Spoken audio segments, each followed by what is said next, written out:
Vamos mostrar agora um resultado que nós usamos no último vídeo, que é a forma da função de Green para o problema da equação de onda no espaço livre. Tá? Então, em geral, eu tenho que resolver um problema que define a função de Green, que é o problema de usar o operador da equação de onda, que tem um Laplaciano, menos 1 sobre C2, derivada segunda no tempo, atuando na função g, que é definida como uma função de Green, solução dessa equação que eu estou escrevendo. O lado esquerdo, então, é obtido com o operador diferencial da equação diferencial original que eu tenho.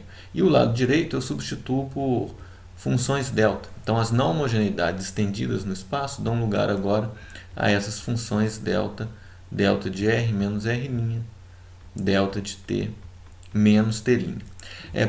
Por simplicidade aqui, sem perda de generalidade, eu vou colocar R' e T', ambos iguais a zero, são como parâmetros dessa equação que eu vou colocar igual a zero. Depois eu volto com eles no final, então não vou perder nada. Depois, onde apareceu R, eu vou colocar R menos R'. E onde apareceu T, eu vou colocar T menos T'.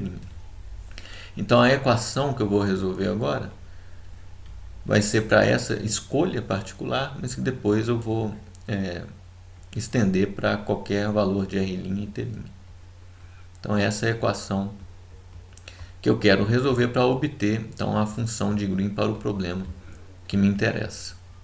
Então, onde tem R menos R' agora é R, onde tem T menos T' agora é T, depois eu vou voltar ao R menos R' e ao T menos T'.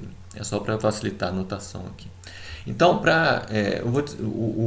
a parte rigorosa da demonstração da obtenção da função de Green é feita fazendo uma transformada de Fourier que faz passar de R para o espaço dos Ks.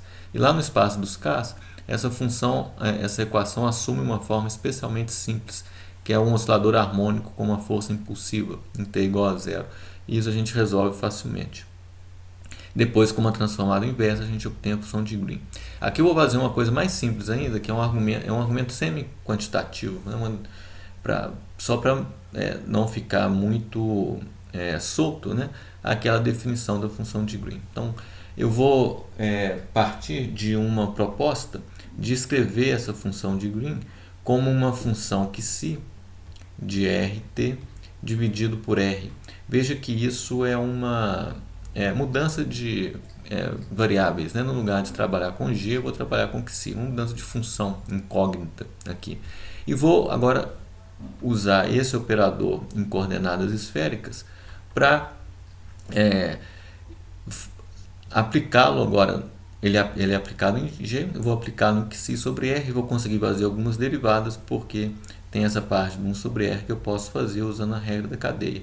E com isso eu vou obter uma equação, faço a mesma coisa aqui, vou obter uma equação para o Xi. E essa equação eu vou conseguir resolver. Aí, tendo o Xi sobre R é o meu G. É isso que a gente vai fazer. Esse Laplaciano, então, em coordenadas esféricas, é 1 sobre R2, ddr, de R2, ddr, que atua em G. Quando eu substituo G por Xi sobre R, só aplicando regra da cadeia, vou pular essa parte para não ficar muito extenso, mas a gente vai obter então 1 sobre R d2 Xi dr2. Tá? Então, eu faço a mesma coisa, substituição do Xi sobre R nessa parte temporal, vou ficar com o 1 sobre R derivada segunda do Xi em relação ao tempo. Então, a versão homogênea da minha equação para Xi, que vem então da equação para o G, ela vai ser escrita de uma forma bastante familiar. Ela vai ser escrita como d2 Xi dr2, tem 1 sobre R, eu vou multiplicar por R, ele some daqui, menos 1 sobre C2, d2 Xi dt2, que é diretamente a substituição desse G aqui, tem 1 sobre R, como eu multipliquei por R, ele sumiu. E como é a versão homogênea, eu estou colocando igual a zero. Bom, essa é a equação de onda em uma dimensão, como se fosse essa onda em uma dimensão. Essa uma dimensão está representada por essa derivada segunda, única, na variável R. Tá? E a solução para isso nós conhecemos. A solução são funções na forma R menos CT. Qualquer função nessa forma R menos CT, com esse argumento, nessa combinação de R e T, vai ser solução. Né? Nós mostramos isso no capítulo anterior. Então eu posso colocar uma combinação de G1 com G2 para ondas que se propagam numa direção e ondas que se propagam na outra direção. Tá? Dito de outra forma, ou escrito de outra forma, eu posso colocar isso como uma função F1, coloco aqui um menos C em evidência, né? E eu vou ter isso aqui como um T menos R sobre C. É a mesma coisa, só coloquei o menos C em evidência. Aí, como eu omiti aqui o menos C, eu estou mudando o nome da função para F1. Mais F2, T mais R sobre C. Eu vou escolher apenas o F1 por causa daquele argumento causal que eu tinha discutido no último vídeo, que faz com que a gente escolha, então, a solução que represente o fato de que eu tenho um tempo t, o resultado do que aconteceu com a fonte lá no tempo anterior, né? E não no tempo futuro. Então, por isso eu estou colocando t menos r sobre c. Isso vai me levar àquele tempo retardado. E essa é a função de Green retardada, então. Se eu usasse essa solução, eu teria uma outra solução matemática que não incorporaria essa causalidade e que eu chamaria de função de Green avançada. Então, eu vou ficar só com essa aqui. Tá? Agora, observe o seguinte, se R tende a zero, se eu faço R tender a zero, a equação diferencial que eu preciso resolver para o G, ela vai se tornar isso aqui, olha. O que aconteceu com a derivada segunda no tempo? Ela é desprezível nesse limite R tendendo a zero diante das derivadas espaciais, né? Isso pode ser visto, né, por essa forma, né, no QC de o G, né, vai tender a um QC de T sobre R quando R vai para zero, e as derivadas espaciais aqui com R indo para zero vão ser mais importantes que as derivadas temporais. Então, nesse limite, né, a minha equação diferencial fica escrito desse jeito, né? Então, lembrando dessa minha representação do G, né? Além disso, né, o meu QC ele vai tender, então, né, o que eu escrevi aqui, desculpa, né, o QC sendo QC de T sobre R. Por quê, né, que vai ser assim? Porque o argumento, né, T menos R sobre C, ele vai cair para apenas o T, né, uma vez que R está indo para zero. Tá? Então, a função, né, que é a função T menos R sobre C, vai ser uma função apenas de T. Por isso, estou chamando aqui de um QC de T. Né? Observa que QC é igual a F1. E aí, o QC, então, vai ser com argumento de T. Né? É isso que eu estou colocando aqui. Válido nesse limite. R indo para zero.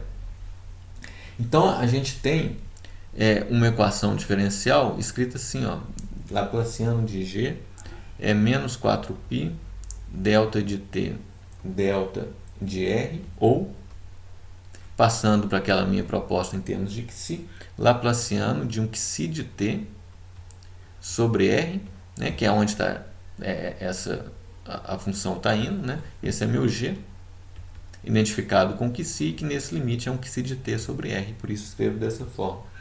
E aqui vai ficar menos 4π delta de R delta de T.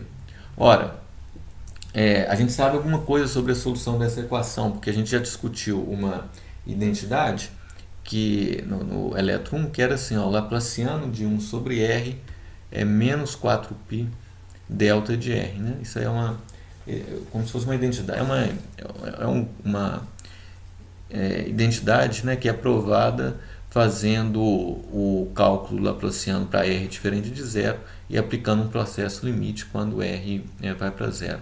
Aí a gente vê que esse Laplaciano assume essa forma. É uma representação da função delta, na verdade. E aí, com essa comparação dessa equação que nós conhecemos com a que a gente precisa resolver, a gente percebe facilmente que o QC de t, que sai aqui dessa derivada espacial, né, porque depende só do tempo, ele tem que ser igual, obviamente, ao delta de t. Tá? Em geral, então, para qualquer r, basta eu voltar com aquele r sobre c que eu tinha perdido, né, quando eu fiz o limite do r indo para zero. Então, para qualquer r, vale o fato de g ser um QC de t menos r sobre c. Vou colocar aqui que eu já conheço o QC como uma função delta. Então, vai ser t menos r sobre c dentro da função delta dividido por r. Tá? Então, aqui eu só voltei com r sobre c, já que a gente sabia que o g era um QC de t menos r sobre c sobre r. E agora a gente sabe que esse QC de t é a função delta de t. Aí, como eu disse, né, eu posso voltar agora para um r' e um t' qualquer, substituindo t por t menos t' e r por r menos r'. Com isso, a função g fica sendo t menos t' menos, onde tem módulo de r, vai ser módulo de r menos r'. E no denominador, onde tem r, vai ser o módulo de r menos r'. E essa é a função g para aquele problema que nós tínhamos. Uma vez que a gente tem essa função g, apenas lembrando onde a gente queria chegar, eu posso resolver uma equação de onda não homogênea por uma função psi, que pode ser o potencial v ou qualquer componente do potencial vetorial A. Se é escrito nessa forma, então, aqui é um f de rt, então eu posso escrever o psi como uma integral, uma outra integral, dessa função de Green, que é o delta de t menos t' menos módulo de r menos r' sobre c, dividido por módulo de r menos r', vezes a função f avaliada nas variáveis com linha, dr', dt'.